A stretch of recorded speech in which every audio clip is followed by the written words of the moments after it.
건가요? 예. 예. 안녕하세요. 안녕하세요. 얼굴도 많이 뵙고 이렇게 여러분들을 뵐 수 있어서 너무도 반갑습니다. 날씨가 너무 좋아요, 그렇죠? 오늘 밖에 날씨가 이렇게 좋은데도 얼마나 재밌는 내용인지 모르겠지만 하여간 이 얘기를 오시러 들어오신 분들 참 여러 가지로 감사드립니다. 오늘과 그 다음 주에 걸쳐서 할 강의 내용은요. 제목은 이제 혹시 보신 분들은 아시겠지만 정경에 대한 얘기입니다. 이번과 그 다음 주에 할 그 정경에 대한 얘기는 아마 여러분들 가운데 교회를 오래 다니셨었어도 아마 들어보신 적이 거의 없으실 그런 내용입니다. 그리고 혹시 여러분들이 신앙생활을 하시면서 궁금해 하셨을지라도 어디 물어보기도 마땅치 않은 그런 내용일 겁니다. 그 내용 자체가 굉장히 쉽게 만들려고 노력을 했습니다. 그래서 그렇게 어렵지는 않다고 생각이 되는데 미리 말씀드리고 싶은 거는 역사적 내용하고 고고학적인 내용이 좀 많이 들어가 있습니다.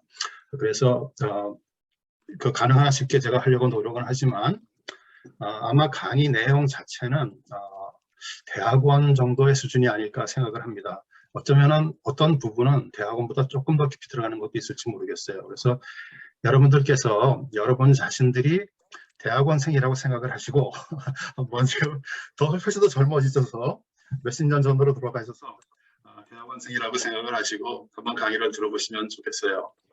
제가 제목을 정경이라고 붙였는데 그 정경이 무슨 뜻인지 혹시 아시는 분이 계신가요? 그 영어로는 캐논 그러거든요. 우리가 혹시 그 영어에서 캐논 그 대포라는 말 캐논이잖아요. 그거는 C-A-N-N-O-N이고요. 제가 지금 질문 드리는 거는 캐논 C-A-N-O-N N이 하나밖에 없습니다. 그 캐논이라는 말이 어떤 말인지 혹시 아시는 분이 계시는가요? 정경이란 말? 말씀해 보세요. 공식적으로 성경의 파문을 얘기한 걸로 알고 있습니다. 예, 정답입니다. 딩동댕. 예, 아주 좋습니다. 사실 그 정경이라는 말 자체가 저희가 자주 쓰는 말이 아니기 때문에 많은 분들께서 익숙치 않은 단어일지도 모릅니다. 지금 제가 성함이 이종옥 선생님께서 말씀하신 것처럼 예, 그 정경의 말 뜻이 뭐냐면 원래 그 말에 제가 캐논이라고 말씀드렸잖아요. 그 캐논이라는 말은 원래 그 그리스 말에서 나왔습니다. 그리스 말에서 어떤 뜻이었을까요? 혹시 그거 아시는 분 있으세요? 원래 그 그리스 말 캐논이라는 말의 뜻은 갈대라는 뜻입니다. 근데 이 고대 그리스 당시에 사람들은 그 갈대를 가지고 길이를 재려고 했대요. 그래서 그 길이 재는 그런 의미의 갈대입니다. 그런데 이제 성경에서 쓸 때는 성경에서 그 캐논 이렇게 쓸 때는 조금 전에 말씀하신 대로 성경에 도대체 어떤 책들이 성경을 이루고 있는가 그것을 캐논이라고 합니다. 예를 들어서 우리가 성경이 66권이잖아요. 성경 66권의 성경 캐논 그러면 도대체 그 66권이 어떤 책들인가 그게 캐논입니다. 또 하나는 예를 들어서 구약 39권 구약 캐논 그러면은 구약의 어떤 책들이 39권이 캐논으로 이루어졌는가. 그러니까 요즘 말로 하면요. 캐논은 결국 어떤 얘기냐면은 리스트란 얘기예요. 그러니까 어떤 이런 마태, 마가, 누가, 요한, 사도, 로마, 고린도전, 고린도후서 쭉 내려가는 그 리스트 있지 않습니까? 그 리스트를 캐논이라고 보시면 됩니다. 자, 그러면은 제가 한번 질문을 한번 해볼게요. 아니, 질문이 아니죠. 제가 오늘 그 말씀드리는 내용 가운데는 이제 그 성경이 이제 성경에 대한 얘기인데 오늘은 신약 성경에 대한 이번 강의는 신약 성경에 대한 얘기만 합니다. 신약 캐논에 대한 얘기만 물론 이제 구약 얘기도 조금 들어가지만은 거의 99% 이상은 신약에 대한 얘기거든요.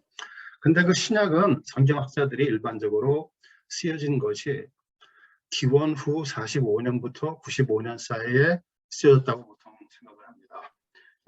하나님께서 그러니까 다른 말로 하나님께서 약 50년 사이에 50년 동안에 여러 명의 저자에게 그 성경에 들어가는 책들을 쓰시라고 성령으로 그렇게 하게 해주셨어요. 그런데 하나님께서 우리한테 그것들을 다 모아서 한꺼번에 여기 있다, 여기 성경책 여기 이렇게 있다라고 딱 주신 게 아니고, 그렇게 아닌 게이기 때문에 그렇게 다 나눠 써준 것들 가운데 어떤 것들을 우리가 성경으로 받아들여지는가 하는 것이 그것이 굉장히 중요하게 됩니다. 조금 전에 말씀드렸다시피 그 신약이 다 끝난 것이 95년에 100년이라고 그러죠. 100년. 기원 후 100년에 이제 다 마무리 됐는데, 그때 당시에 이제 한국 역사를 뒤집어 보면은 그때는 이제 고조선이 망하고 부여가 시작되고 고구려가 시작되고 남한 땅에는 마한 진한 변한 그러는 그 소위 말하는 삼한 시대가 시작되었을 그런 시기를 지금 얘기하고 있습니다. 사실상 한국의 그 역사책은요 굉장히 드뭅니다. 보기가 찾기가 쉽지 않습니다. 그런 사실 제가 지금 말씀드린 고조선이라든가 부여라든가 삼국시대에 대한 얘기는 고려시대 약 1000년가량의 시간이 지난 고려시대에 가서야 삼국사기나 삼국유사를 통해서 우리가 알 수 있습니다. 그런데 성경은 그렇지 않습니다. 엄청나게 많은 양의 자료들이 저희가 이미 발굴된 것이 많이 있습니다. 약 신약만 따질 경우에 어떻게 세느냐에 따라 좀 다른데요. 약 5,000개 내지 8,000개가량의 신약 사본을 저희가 가지고 있습니다.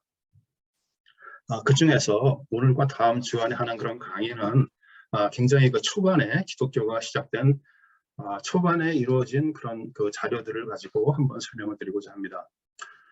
자, 제가 한번 여러분들께 질문을 한번 드려볼게요. 혹시 우리가 이렇게 고고학적으로 발굴하다가 어느 날 갑자기 새로운 성경을 우리가 발견했어요. 제가 예를 한번 들어볼게요. 우리가 고린도서를 보면 우리는 지금 성경에 고린도전서, 고린도후서 두 권이 있지 않습니까? 그런데 사실은 우리는 사도 바울이 고린도 교회에 보낸 편지는 2개가 아니고 그 이상입니다. 3개입니다. 제가 한번 성경기절, 우리가 성경기절로 통해서 알 수가 있어요. 제가 고린도전서 5장 9절을 한번 읽어드릴게요. 내가 너희에게 쓴 편지에 음행하는 자들을 사귀지 말라 하였거니와, 이렇게 되어 있습니다. 이게 이제 고린도전서 5장에 나오는 얘기거든요. 그러니까 여기 지금 구절을 보면은 내가 그 전에 이미 쓴 편지가 있다고 말하고 있습니다. 그러니까 아까 제 질문은 무슨 내용이냐면은, 혹시 요즘에 어떤 고고학자가 우리가 잃어버린 잃어버린 편지를 학자들은 고린도 A라고 얘기를 합니다. 혹시 그 신학학자들이, 고고학자들이 어느 날 갑자기 그걸 발견하게 되면은, 그러면 우리가 신학 27권을 28권으로 바꿔야 될까요? 그게 퀘스천입니다. 어떻게 생각하십니까? 안 돼요. 안 돼요. 역시 권사님은 항상 정답만 얘기하시니까 정답을 또 미리 말씀하셨어요. 참. 제가 왜 안 되지는 이따가 제가 설명해 드릴게요.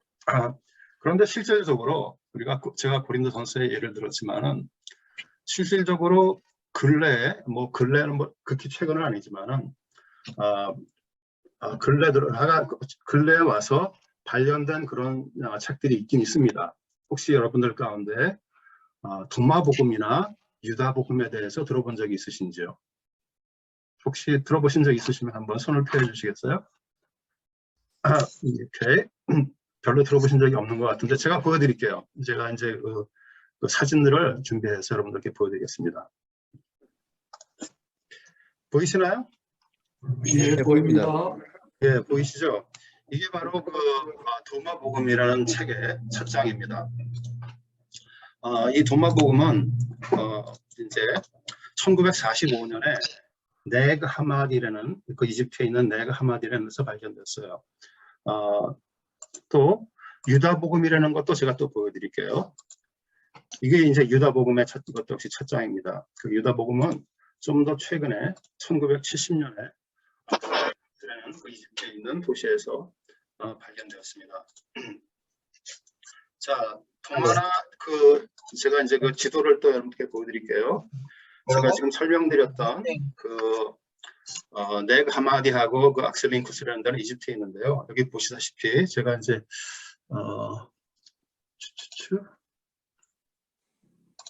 여기가 이제 이스라엘이 있고 여기가 이제 여기가 이집트이지 않습니까? 여기 보면은 이제 여러분들이 요 파란 선으로 이렇게 초록색으로 되어 있는 요것이 이제 나일강입니다. 그래서 혹시 여러분들께서 나일강의 유명한 S1 댐, 유명한 S1 댐을 보시고 그러면 한 이 정도쯤에 자리 잡고 있습니다. 요 아래 지금 지도상에 나오지 않았는데요. 네그 하마드라는 것은 바로 위쪽에 럭서라는 유명한 또 관광지가 있는데 바로 옆에 있습니다. 그리고 악실링쿠스는 여기 위에 있고 카이로가 여기 위에 있습니다. 또 고고학적으로 유명한 알렉산드리아가 또 여기 있고요. 여기서 발견된 것들이 엄청나는 많은 양들이 이 근처에서 발견됐습니다. 그래서 제가 이것이 중요하기 때문에 여러분들께 지금 이거를 보여드렸습니다. 또 그리고 알렉산드리아에 대해서 제가 지도에 썼는데요. 이거는 사실 이 지도는 굉장히 중요한 지도예요. 왜냐하면은 이제 이 성경이 어떻게 번져가는가에 따라서 나중에 마틴 루터가 종교 개혁을 했지 않습니까? 그 종교 개혁이 사실은 이 지도와 상당히 관련이 있습니다. 왜냐하면은 로마가 이스라엘이 망한 후에 초기 기독교의 중심이 양쪽으로 갈라집니다. 한쪽은 알렉산드리아 쪽으로 갈라지고 한쪽은 안디옥 쪽으로 나갑니다. 여기가 지금 안디옥이죠. 알렉산드리아는 원래부터 원래 크리스천들의 중심이 도시였고 여기서 말하는 우리가 혹시 여러분들께서도 들으신 적이 있으신지 모르겠지만 성경의 72년이라는 것이 알렉산드리아에서 번역되어서 로마로 이렇게 흘러갑니다. 이 안디옥이라는 곳이 또 다른 곳인데요. 여기서 이제 사도 바울이 파견되었죠. 여기서 이제 여기 있던 그리스 성경들이 이제 유럽으로 흘러 들어갑니다. 언제 흘러 들어가냐면요. 여기 지금 서로마 제국과 동로마 제국을 이렇게 제가 색깔로 만들어놨지 않습니까? 이 서로마 제국은 일찍 멸망하죠. 5세기가량, 6세기가량에 먼저 멸망하고 이 동로마 제국은 이제 약 1000년이 지난 다음에 1453년에 이슬람 사람들에게 망하죠. 그래서 오토만 제국이 시작됩니다. 바로 망할 때 이슬람 사람들에게 이쪽 동유럽이 망할 때 이 동네에 있던 안디옥에서 가지고 있던 또 컨스탄티노플에 가지고 있던 성경들이 대량으로 이 그리스 말로 된 성경들이 대량으로 유럽으로 도망갑니다. 그래서 그 전까지 로마에만 있던 그런 성경책을 사람들이 일반적으로 보지 못했던 성경책들이 대량으로 유럽으로 들어가게 되면서 마틴 루터라든가 그때 모든 신학자들이 성경을 보고 그때부터 1953년부터 종교개혁이 시작되는 1517년까지 약 70년 동안 성경을 집중적으로 연구하게 됩니다. 그래서 결과물이 종교개혁으로 이루어진 1517년 종교개혁으로 이루어지는 거죠.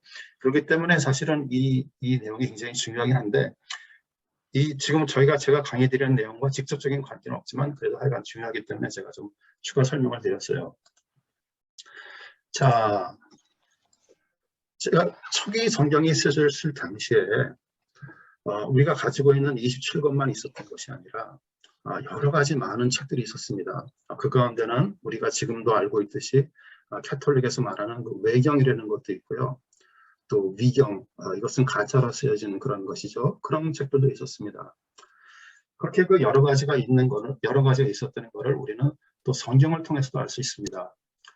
누가복음 1장 1절 2절을 제가 써놨는데요. 제가 읽어드리면은 우리 중에 이루어진 사실에 대해서 내력을 조술하려고 붓을 든 사람이 많은지라 이렇게 되어 있습니다.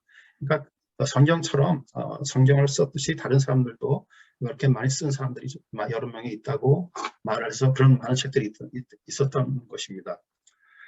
그렇기 때문에 오늘 제가 여러분들께 아까 드렸던 질문은 그 중에 어떤 것들이 어떻게 신약 27권의 성경으로 되었는가 하는 것이 이번 강의 내용입니다.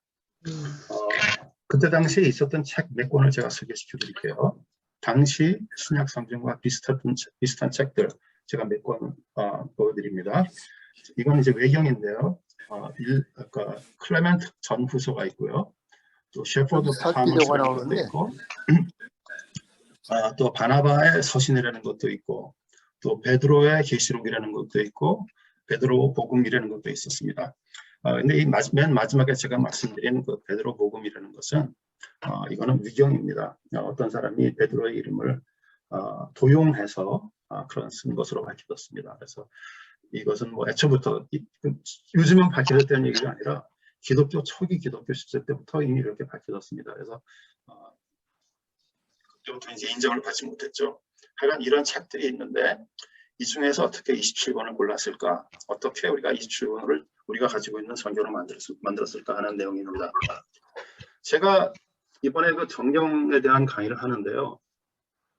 제가 왜 이 정경에 대한 강의를 하는지 좀 설명을 드려야 될 것 같아요. 왜냐하면은 이 최근에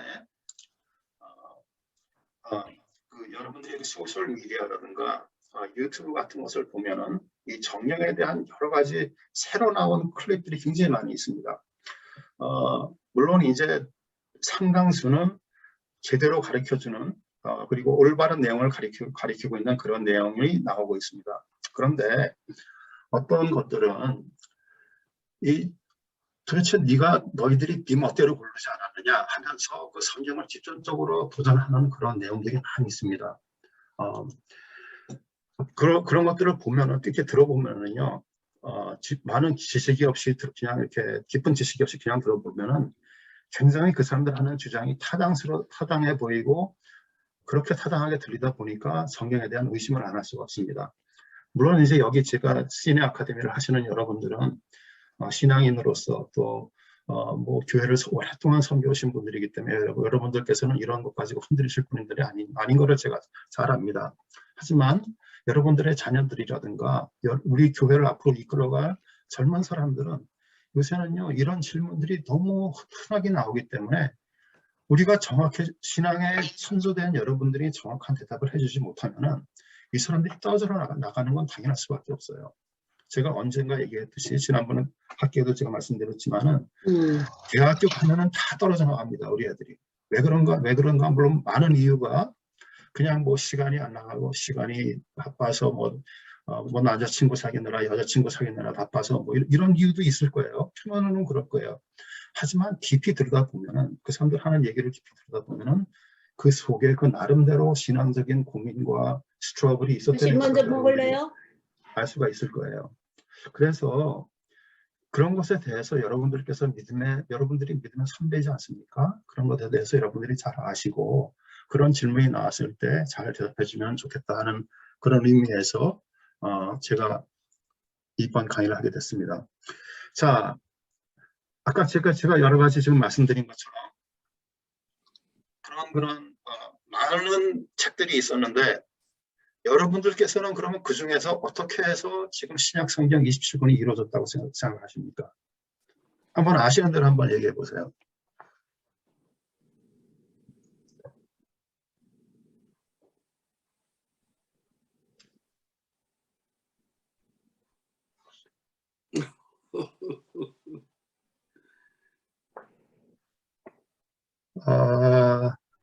한번 트라이 안 해보실래요? 우리는 겸손해서 싫어하니까. 제가 알기로는 미스는 회의를 통해서 거기서 여러 학자들의 의견을 수렴해서 선택한 걸로 알고 있습니다. 학자들의 의견을 수렴해서 예. 그렇게 말씀하셨다. 오케이, 예. 그렇게 주장하시는 분도 많이 있습니다. 아마 그리고 여러분들께서 대답은 안 하셨지만요. 여러분들께서 많은 분들은 그 옛날에 공유해서 다 그렇게 결정하지 않았느냐 이렇게 생각하실 분도 많으실 거고 또 어떤 분들은 또 좀 다른 여러 가지 학설들을 얘기하시는 분들은 많으실 거예요. 제가 그런 다른 의견들에 대해서 좀 이따 설명해 드리겠는데 일단은 우리가 믿고 있는 것은 뭔지 한번 먼저 그거로 시작을 하면서 제가 그런 다른 것들도 좀 이따 제가 다시 설명해 드릴게요. 일단 한번 우리가 믿고 있는 게 뭔지 한번 보시죠. 제가 다시 또 슬라이드로 돌아갑니다.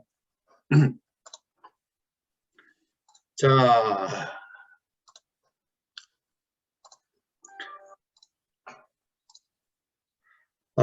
아까 제가 좀 전에 설명해 드린 것처럼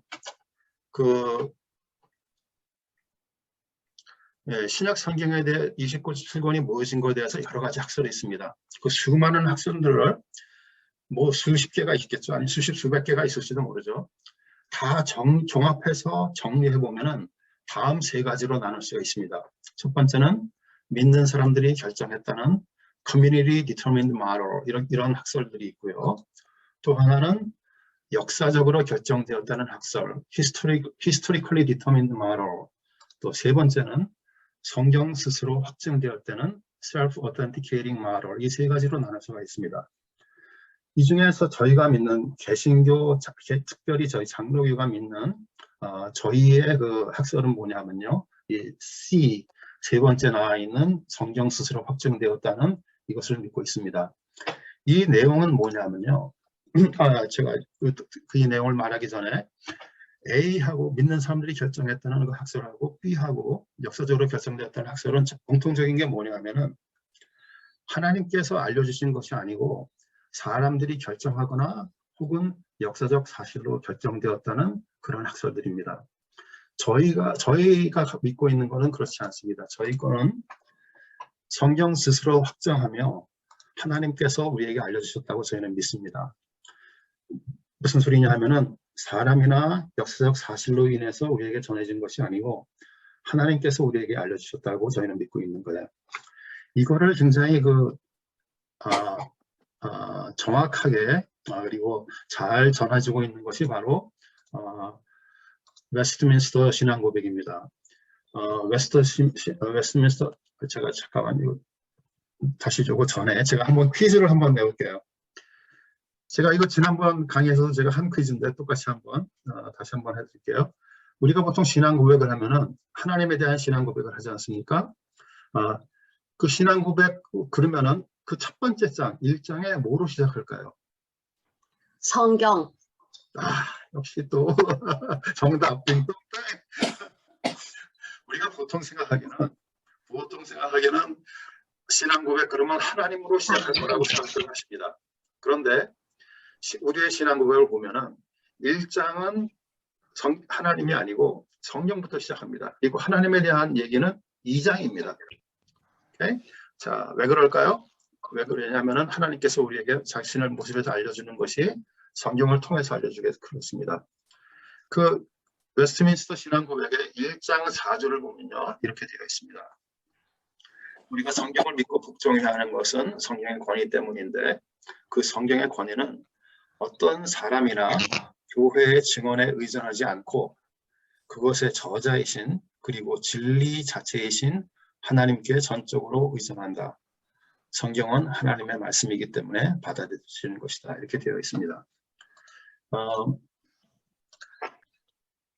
우리는 어떻게 믿느냐 하면요.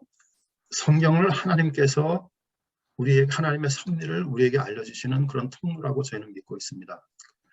더구나 그렇기 때문에 사람이라든가 역사적 사실 같은 그런 창조물들이 창조주를 증명할 수 없다는 것이 저희의 기본 방침입니다. 그렇기 때문에 하나님을 증명할 수 있고 하나님에 대한 얘기는 하나님을 통해서밖에 나올 수 없다고 저희는 믿고 있습니다. 그래서 아까 제가 여기 위에 써 있다시피 스스로 확정한다는 의미는 무슨 의미냐면요. 성경이 무엇이 성경인지 스스로 안내해주고 방향을 알려주는 것을 의미합니다. 이 말이 이제 구체적으로 어떤 의미인지는 제가 그 구체적인 성경 안에서 어떤 구절들이 어떤 책이 성경이다, 어떤 책이 성경에 들어간다라는 것을 어떻게 말하고 있는지는 제가 다음 강의 시간에 다음 주에 제가 말씀드릴게요. 좀 더 자세하게. 그렇지만 이 모든 것들은 우리가 믿고 있는 그 self-authenticating 이 말의 근본은 어디에 있냐면은 요한복음 10장 27절에 있습니다. 여기 제가 밑에 써 있듯이 내 양이 누구죠? 우리죠. 우리. 하나님의 양들은 하나님의 음성을 들으며 하나님은 우리를 알며 우리는 하나님을 따르느니라. 그러니까 우리는 하나님께서 말씀하시면 우리는 창조된 창조물로서 하나님의 말씀이 어떤 것인가를 알 수 있다는 것입니다. 자, 또 성경은요, 그 성경 자체에 그 가지고 있는 신성함이라든가 또 그 신성함을 통해서 교회가 또 인정을 하게 되고 또 그 쓰여진 것이 사도들이 쓰였기 때문에 우리가 그 세 가지 성경 자체의 속성의 모든 것이 성경을 알려줍니다. 물론 이것을 이제 좀 더 깊이 각자 하나하나 깊이 들어가면은 이제 뭐 여러 가지로 얘기할 수 있는데요. 그거는 이제 제가 시간이 나오면 다시 돌아오기로 하고 일단 그냥 넘어갈게요. 이제 제가 그런 얘기를 다 하면은 재미없어지니까 일단 넘어갈게요.